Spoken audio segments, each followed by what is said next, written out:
투자의 방법에는 채권, 부동산, 주식, 원자재 등 여러 가지 수단이 있지만 가장 많은 사람들이 투자하고 우리에게도 익숙한 대표적인 투자 방법은 주식과 부동산입니다. 이 두 가지 투자 방법 중에 어떤 것이 더 나은 투자 방법일까요? 주식 투자만 하는 사람들은 부동산 투자를 반드시 목돈이 있어야만 할 수 있는 것으로 생각하는 경향이 있습니다. 또한 발품을 팔아 물건을 알아보고 계약을 하고 임대 건물 관리를 하는 등의 일들을 번거롭고 골치 아픈 일로 여깁니다. 그러나 이것들은 편견에 불과합니다.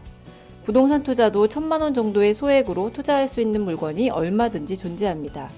사람을 만나 계약을 하고 임대 물건을 관리하는 것 등은 물론 번거로운 일이지만 이것 또한 익숙해지고 시스템화하면 그리 까다로운 일은 아닙니다. 토지 투자나 경매 투자를 하려면 전문적인 지식이 필요하다고 생각하는 사람들이 있지만 사실 이런 투자를 하는 데 있어 필요한 지식은 단 몇 권의 책을 읽는 것만으로도 충분합니다. 부동산 투자만 하는 사람들은 대부분 주식 투자를 투기의 관점으로 바라봅니다. 심지어 도박과 다름없다고 생각합니다. 저 또한 부동산 투자만 하던 시기에는 주식 투자를 투기로 보았고 무모한 도전 정도로만 생각했습니다. 어떤 근거가 있었던 건 아닙니다. 단지 주변에서 다들 그렇게 얘기했기 때문이죠.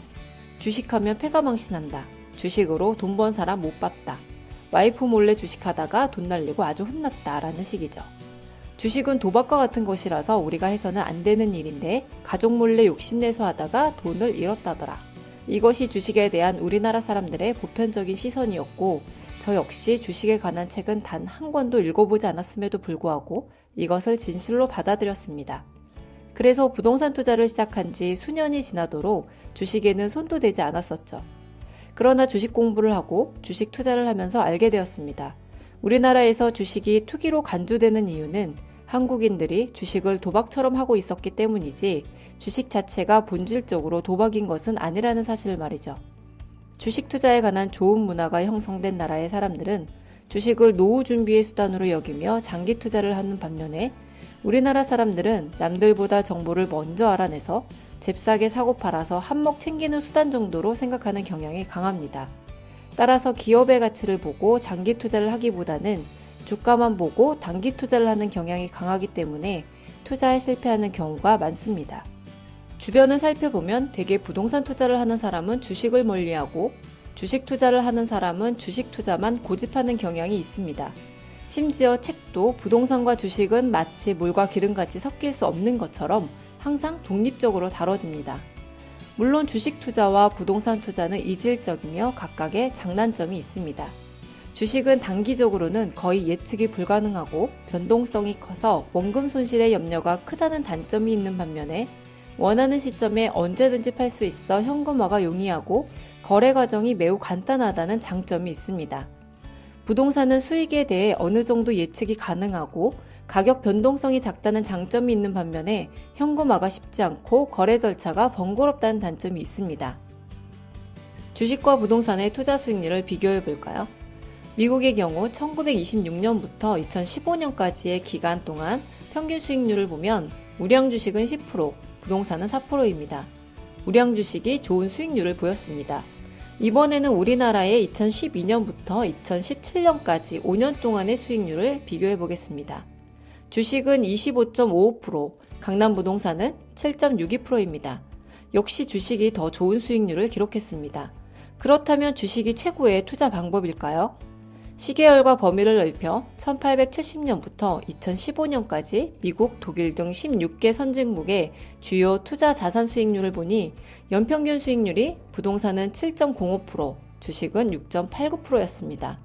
장기적으로 부동산 수익률이 주식 수익률보다 조금 더 좋았군요. 그렇다면 역시 부동산이 최고의 재테크 방법인 걸까요? 그렇지 않습니다. 투자 기간과 자산 시장이 어디냐에 따라 결과값이 달라질 뿐입니다. 어떻게 투자하느냐가 중요한 것이지 어디에 투자하느냐가 중요한 것이 아닙니다. 투자에는 왕도가 없습니다. 제일 좋은 방법도 더 나은 방법도 없습니다. 어떤 투자든 제대로 공부하고 제대로 투자해야 좋은 결과가 나오는 것이기 때문이죠. 주식 투자를 하더라도 기업과 산업에 대한 이해 없이 가격만 보면 절대 돈을 벌 수 없고, 부동산도 입지를 보는 눈이 없거나 수요와 공급, 사이클에 대한 이해 없이 투자한다면 수익을 내기 어렵습니다. 연장이 중요한 게 아니라 그 연장을 어떻게 활용하느냐가 중요한 것입니다. 사람은 어떤 것을 통해서 성과를 내면 그것만 하려는 경향이 있습니다. 그러나 경주마처럼 앞만 보고 달리면 발전이 없고 지쳐 쓰러지게 되어 있죠. 요즘처럼 부동산 투자를 제한하는 각종 규제를 쏟아낼 때는 정부와 맞서 싸울 것이 아니라 규제가 완화될 때까지 투자를 유보하거나 새로운 방법을 찾아야 합니다. 주택 투자만 해왔다면 토지나 상가 투자에 눈을 돌려보고, 부동산 투자만 해왔다면 주식 투자에도 접근해봐야 합니다. 국내 기업들의 성장세가 멈춰 국내 주식으로 수익을 내기 어렵다면 해외 주식에 투자하는 것도 생각해봐야 합니다. 주식과 부동산 중 무엇이 더 효율적인지는 시기와 장소에 따라 다릅니다. 언제나 최고인 영원불멸의 투자법은 없습니다. 모든 것은 어느 정도 임계점에 다다르면 레드오션이 되고 말죠.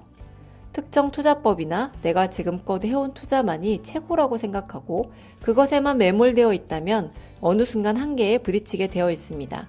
시장 상황에 따라 더 좋은 투자처와 투자 방법이 무엇인지 끊임없이 생각하고 고민해야 합니다. 새로운 것에 도전해야 꾸준한 수익을 낼 수 있습니다.